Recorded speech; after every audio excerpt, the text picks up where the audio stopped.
A Comparison of Mannerist Art and Modern Art by Dan Sutherland. The goal of this presentation is to compare two styles of art, Mannerist and modern, even though it is thought that modern art ended in the 1970s and followed with contemporary. I will use a couple of examples that are more current. I chose to compare these two styles because they seem to have some small similarities. I am not saying that they are the same, I am just making a comparison. I also chose these two styles since neither appealed to me, and I was looking for a better appreciation of the two styles themselves. Lastly, from this experiment, I have changed my outlook on the different types of art, and I would like to pass along that experience to you. It might help you to see art in a different light, so please, keep an open mind. If I mispronounce anything or everything, my apologies in advance. Mannerist art. This art form was defined as a style in 1914 by Walter Friedlander. The term is derived from an Italian word, maniera, meaning a manner of style suggesting affection. The form itself was seen as anti-classical in form. This period lasted from approximately 1520 to 1600. It was mainly seen in Italy, but it was fashionable elsewhere, such as Paris.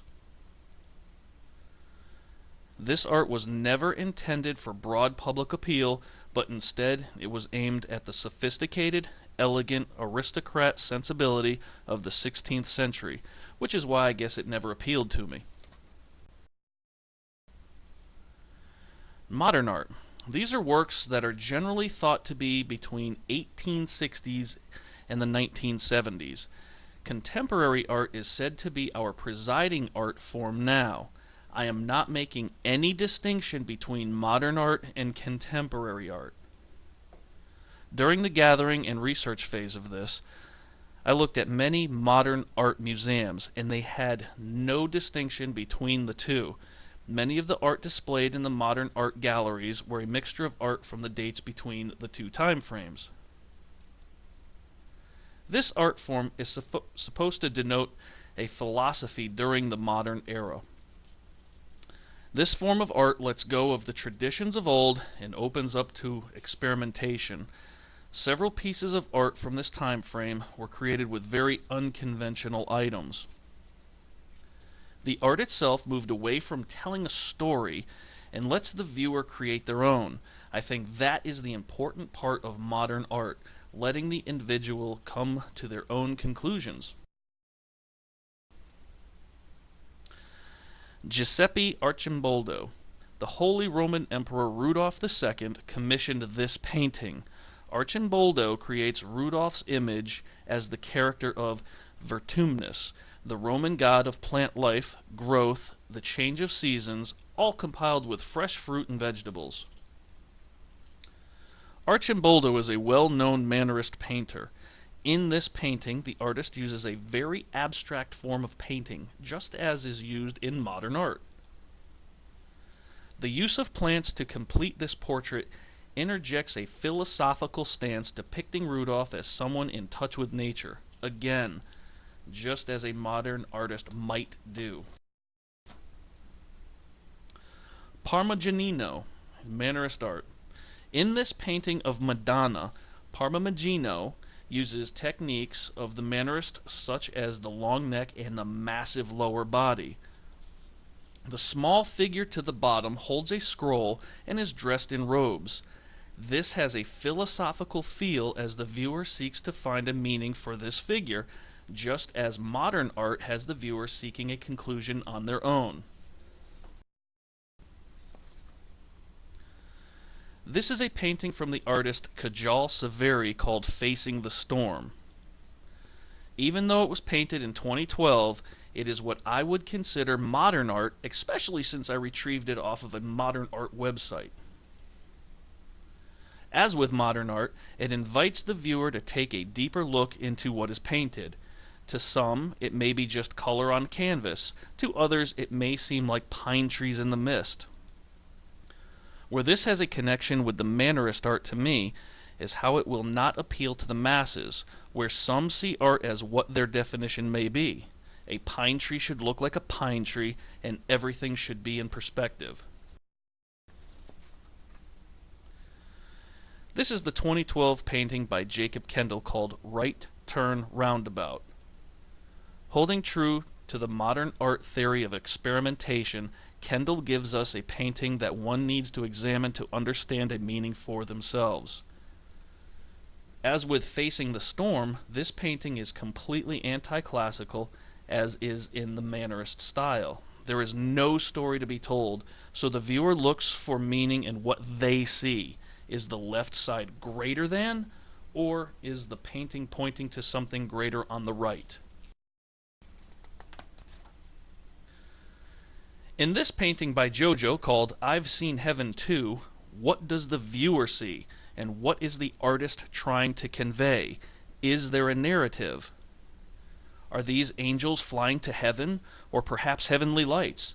The artist seems to suggest that the multitude of colors describe all people, but with all people going to the same place.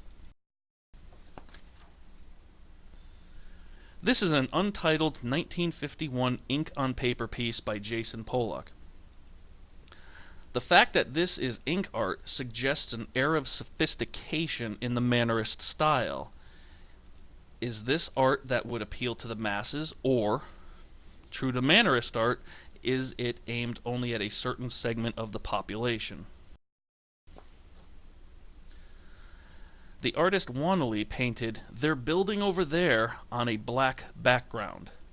Can you see the workers marching off with their tools?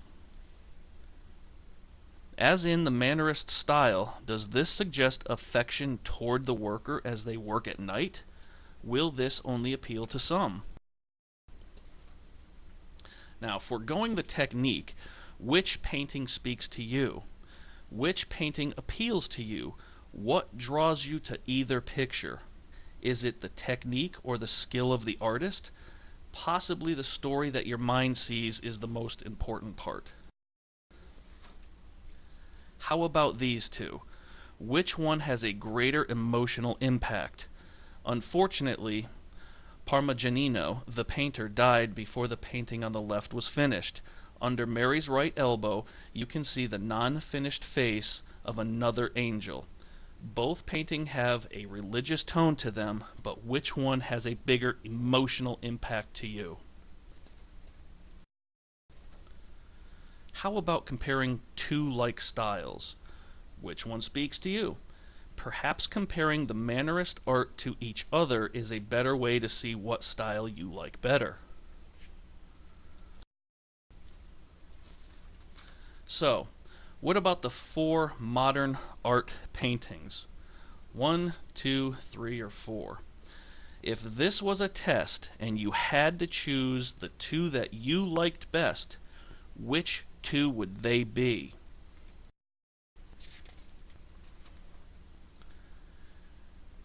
Now, you may have seen this and said, this wasn't fair to compare only 2 Mannerist style paintings to 4 modern art style paintings. Well, I have a surprise for you. Meet Wanley, the elephant artist. Did you actually see the workers marching off with their tools like I suggested? Did you buy into my story? And this is Jojo. Did you honestly see angels? Now, I will admit I was trying to paint the picture for you to see if I could get you to see what I wanted you to see. Remember, modern art is what the viewer sees. It's not always what somebody wants you to see. A little bit about the elephant paintings. The Elephant Art Gallery works with the elephant artist at the Thai Elephant Conservation Center, also known as the National Elephant Institute, which is administered by the Forest Industry Organization. The TECC is a government agency with the largest number of elephants under its care. The TECC is only partly government funded, and so it relies on private contributions in order to continue to undertake its good works effectively. The Elephant Art Gallery is a private business whose objective is to support both the wider causes of the TECC through education of the public about the plight of the Thai elephants via this website, and to directly channel private funds into the center, specifically for the welfare of the elephants. And in conclusion, though most art in these two categories still do not appeal to me, I have learned that not all art is the same and should be looked at from our own experiences. There are many ways to look at art and many emotions that are meant to be aroused. With the elephant art, did you see what I suggested, or did you see what you wanted to see? When it comes to modern art, each viewer should come to their own conclusions. It does not need to be identified for you. This project could have been a very long one, but I hope that I achieved my main goals. Number 1, a brief comparison of Mannerist art and modern art. Number 2, I did gain a little better perspective on the art forms. And lastly, I learned that the art does not need to be explained, and I hope that the little trickery I put in helped you understand that as well. Thank you.